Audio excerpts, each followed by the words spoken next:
কাছাড়ের কাটিগড়ায় ভয়াবহ চিত্র। একই রাতে পরপর 6টা দুর্ঘটনা। ঘটনাটি কাটিগড়ার তেলিটিকর গ্রামে ভারতমালা প্রকল্পের কাজে নিয়োজিত একটি ডাম্পারের বেপরোয়া চালনার কারণে এই দুর্ঘটনাগুলো ঘটে বলে অভিযোগ। আহতদের দ্রুত হাসপাতালে পাঠানো হয়েছে। স্থানীয়দের অভিযোগ, ডাম্পার চালকরা মদ্যপ অবস্থায় বেপরোয়াভাবে গাড়ি চালাচ্ছেন।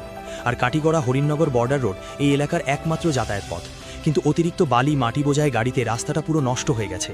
এলাকাবাসীর আশঙ্কা, বর্ষা এলেই সীমান্তবর্তী এলাকাগুলো পড়বে চরম বিপদে। এমনকি অভিযোগ উঠেছে ঠিকাদার অবৈধভাবে বালি উত্তোলন করেই কাজ চালাচ্ছেন। কাটিগড়া থেকে রিপোর্ট সমীন্দ্র পাল, ঈশান বাংলা নিউজ।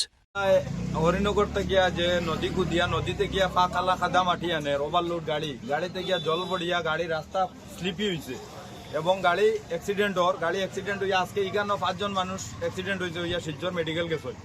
আর হি সাইডে ওই তোমার তেলিডিগড়র ইয়র এখানে আরো অরিডিগড় আরো একটা অটো অ্যাক্সিডেন্ট হয়েছে হইয়া এখানেও মানে মানুষ অনেকভাবে জখম হয়েছেন।